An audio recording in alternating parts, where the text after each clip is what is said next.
السلام علیکم درنو زده کوونکو، بیا هم ساینسي علوم زده کړې پښتو چینل ته ښه راغلاست. په دې ویډیو کې موږ د حساب لومړنۍ برخه شروع کوو. هیله لرم چې د ویډیو تر پایه زموږ سره پاتې شئ. لومړی موضوع چې موږ یې په دې ویډیو کې لولو هغه دی د ریاضۍ تعریف، یعنې ریاضي څه ده، ریاضي له کومې کلمې څخه اخیستل شوې ده او د ریاضۍ په اړه څه نظریې شتون لري. نو راځئ چې درس شروع کړو. ریاضي د ریاضت له عربۍ کلمې څخه اخیستل شوې ده چې د کوښښ، ورزش او جمناستیک په معنا ده. او یا هم ریاضي هغه علم دی چې د اعدادو او کمیتونو د اړیکو د مطالعې څخه بحث کوي. ټکی: د ګالیله په نوم یو عالم وایي چې ریاضي د طبیعت د قوانینو ژبه ده او ټول طبیعي علوم د ریاضۍ په چاپیره څرخیږي. اوس راځو د دې موضوع تشریح ته. لومړی ټکی چې تاسو باید په دا نوټ کې در سره واخلئ هغه دا ده چې ریاضي اصلا د ریاضت له عربۍ کلمې څخه اخیستل شوې ده. یعنې ریاضت چې ده دا یوه عربي کلمه ده چې د کوښښ، ورزش او جمناستیک په معنا ده. او یا هم بل تعریف داسې دی چې ریاضي هغه علم دی چې د اعدادو او کمیتونو د اړیکو د مطالعې څخه بحث کوي. یعنې اول تاسو باید پوه شئ چې خپله کمیت څه دی. هر هغه شی چې د اندازه ګیرۍ وړ وي هغې ته کمیت ویل کیږي. نو که چېرته د یو کمیت او د یو عدد ترمنځ اړیکه وي نو له هغې څخه کومه موضوع چې بحث کوي هغه د ریاضۍ علم دی.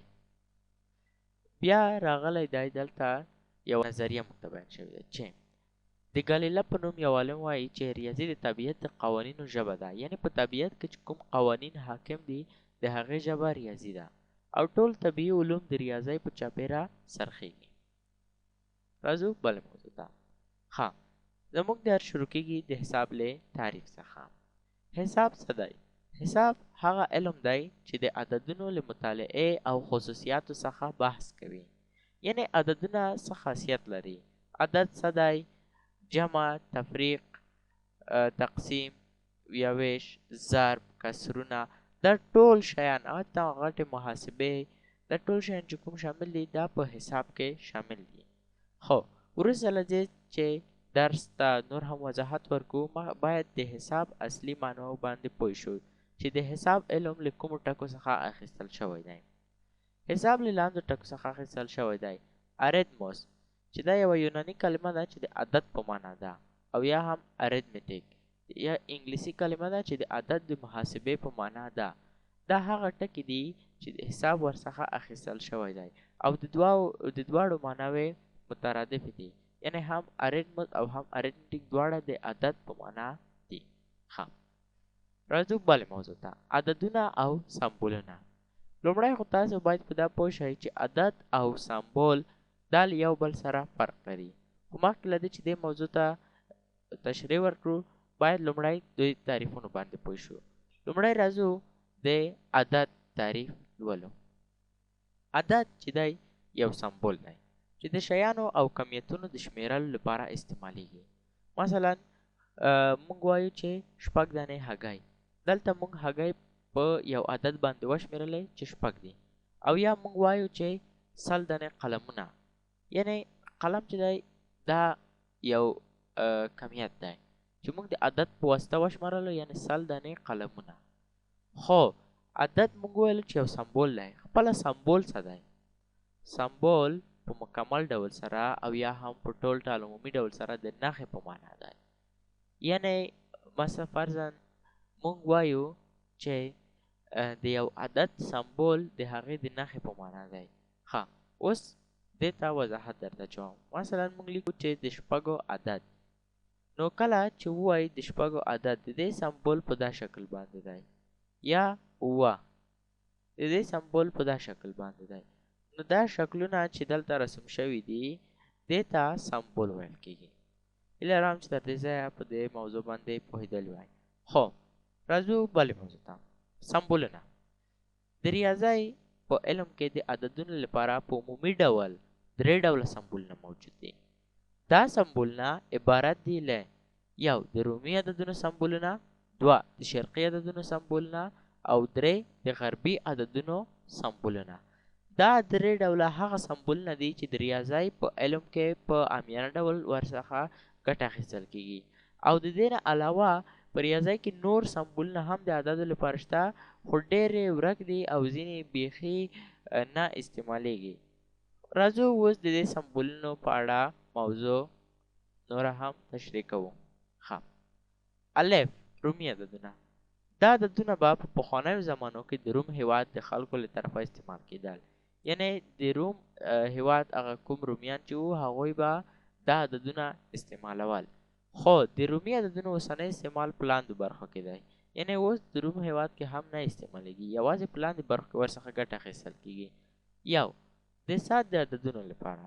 مثلا تاسو په دې شکل کې وګورئ، دلته 1 2 3 4 او تر 12 پورې حساب پکې لیکل شوی دی، چې یعنې دا موږ ته د سات عددونه او یا کومې بجې چې په سات کې موجود دي هغه ټایم موږ ته ښیي، چې دا هم په رومي عددونو باندې لیکل کړي او دا معمولا په تزئیني ساعتونو کې استعمالیږي. دویمه خبره د کتاب د عناوینو لپاره، او دریمه خبره د کتاب د څپرکي لپاره، او داسې نورې موضوع چې رومي عددونه پکې استعمالیږي. د رومي سمبولونه د دې حساب تر لسو پورې په دې شکل باندې دی، لکه څرنګه تاسو ګورئ په نارنجي جدول کې رومي عددونه دي او په شنه جدول کې هم د غربي عددونه دي چې ما درته لیکل دي، لکه A1 معنی او یا هم وي د 5 معنی وي A6 معنی. که دا در سره نوټ کړئ نو دا به تاسو ته ښه وي. راځو بلې موضوع ته. شرقي سمبولونه. دا سمبولونه اصلا په اسلامي دورې پورې اړه لري او دا عددونه د شرقي هیوادونو چې ډیری برخه اسلامي هیوادونو دي استعمال کیږي.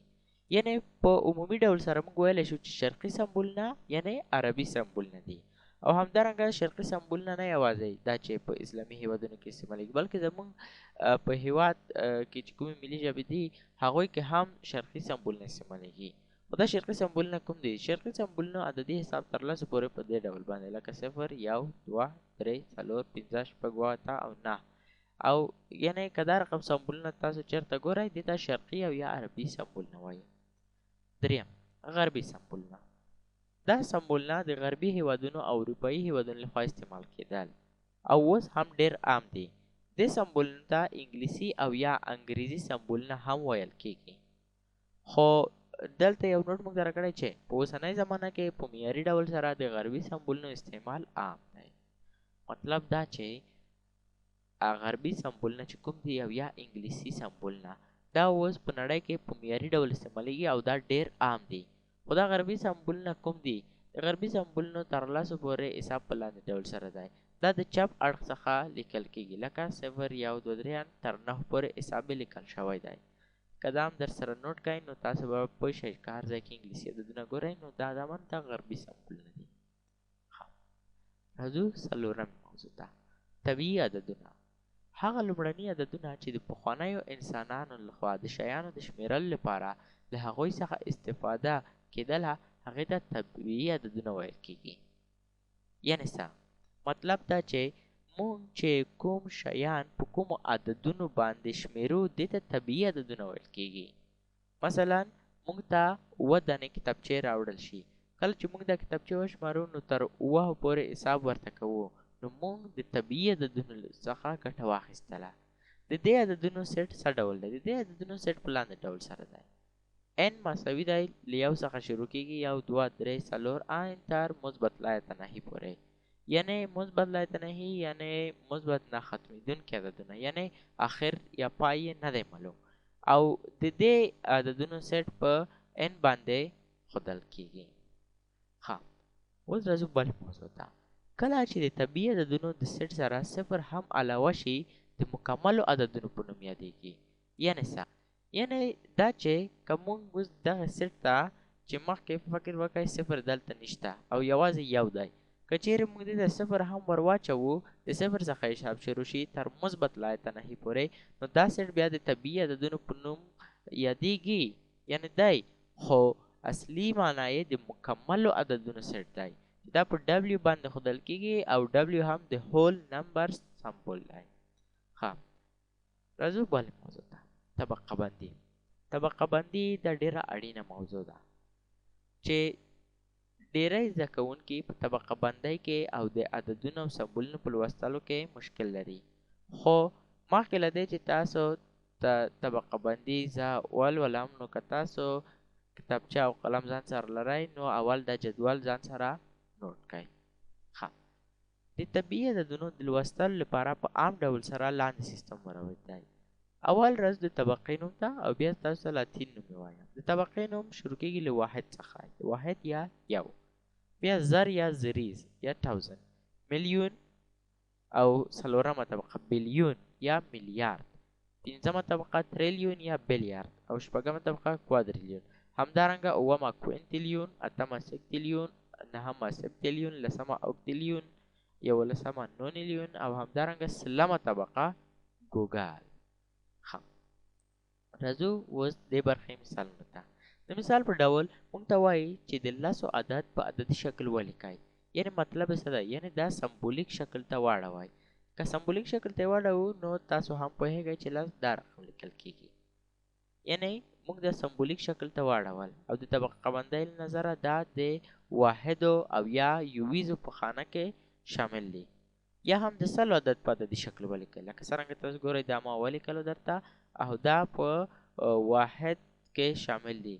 ولې؟ ځکه په واحد او یویز له یو څخه تر 999 پورې حساب پکې شامل دی. یا هم موږ ته وایي د 203 عدد په عددي شکل ولیکئ. واحد باندې لیکو درې خانې یوازې 203. یا د زرو عدد په عددي شکل ولیکئ چې دا د زریزو خانه کې شامل دی او دا رقم لیکل کیږي. یا مثلا موږ ته بل مثال راکوي چې د شپږو زرو لس عدد په عددي شکل ولیکئ. دا رقم لیکل کیږي 6010 چې دې کې لومړی درې خانې چې تاسو ګورئ دا دې ته واحد ویل کیږي او دا پاتې بله خانه چې کومه پاتې ده دغه دا د زریزو خانه کې شامل ده چې دې ته موږ زر وایو. یعنې څه؟ یعنې 6010. ښه اوس راځو د دې برخې اصلي او اساسي موضوع ته. ښه تاسو دا عددونه په خپلو کتابچو کې په سمبولیک ډول در سره ولیکئ مخکې له دې چې زه تاسو بله موضوع شروع کړم. ښه لرم تاسو لیکلی وي نو زه به هم درته حل په دې شکل باندې وړاندې کړم. لومړی راغلی د 100,000 عدد په عددي شکل ولیکئ. حل دا رقم دی. دویم د 1,25,000 عدد په عددي شکل ولیکئ. حل دا رقم دی. او نهم د 20 میلیون عدد په عددي شکل ولیکئ. حل دا رقم دی. که تاسو هم دا رقم لیکلی وي تاسو ځوابونه صحیح دي او که چیرې تاسو دا رقم نه لیکلی ځواب مو غلط دی نو له دې مخې یې اصلاح کړئ چې په راتلونکي طبقه بندۍ کې مشکل ونه لرئ. اوس راځو د دې برخې اصلي موضوع ته. مثال راکوي موږ ته چې لاندې عددونه طبقه بندي او ویل ولئ. مثلا څه؟ مثلا موږ ته دغه رقم ته یو عدد راکړی دا سمبول یې راکړی. صحیح ده؟ زه اوس دا نشم لوستلی نو زه دا څنګه ولولم؟ طریقه یې څنګه ده؟ ګورئ اول دا موږ باید درې خانې له ښي اړخ څخه طبقه بندي کړو. دا ما درې خانې له ښي اړخ څخه طبقه بندي کړې نو دا د واحدو په خانه کې شامل دی چې دې ته 600 ویل کیږي. او یا هم دا اول موږ ته وایي دا طبقه بندي کوي. طبقه بندي ډېر اسان ده. اول دا درې خانې بیلوو. اول درو خانو ته واحد او دویمو خانو ته هم زریز یا زر ویل کیږي. ښه اوس لوستل ته ګورئ دا ولې خانې چې دوې خانې چې دغلته دي نو دا موږ د چپ اړخ نه وایو یعنې 80,000. ولې زره؟ ځکه چې د زریزو په خانه کې شامل دي. ښه 80,050. ښه دې ته ګورئ دا هم درې خانې طبقه بندي کوو له ښي اړخ څخه خو لوستل یې له چپ اړخ څخه دي. ګورئ درته لولم 10,050. ښه راځو نورو پوښتنو ته. دا مثال راکړی. ګورئ لومړی مثال دا رقم طبقه بندي کېږي دلته. اول خو درې خانې بیلوو. اول درو خانو ته واحد ویل کېږي. بیا آخري درې خانې بیلوو. دې خانو ته زر یا زریز ویل کېږي چې دویمه طبقه ده. ګورئ د چپ اړخ څخه یې لولو شپږ سوه شپږ زره 909 راځو دې موضوع ته. دا موضوع بیلوو سره. اول د درې خانې موږ باید بیل کړو. کله چې بیل کړل نو موږ په پای کې ولیدل چې دلته خو یوه خانه پاتې ده. دا به څنګه شي؟ دا په بلې خانې پورې اړه لري. مطلب دا چې په زریزو کې نه راځي نو دې ته باید ځان ته خانه جوړه کړو. لومړۍ طبقې ته موږ ویل چې واحد ویل کېږي، دویمې طبقې ته زر یا زریز ویل کېږي او دریمې طبقې ته میلیون ویل کېږي. مطلب څه؟ مطلب دا دی چې 9,999,909 ښه دا طبقه بندي کوو. کله دا طبقه بندي کړو لومړی درې خانې بیا دویمې طبقې درې خانې او دلته راځو بیا هم یو عدد پاتې دی چې دې ته میلیون ویل کېږي. ښه وایو چې 1,10,1,000,9.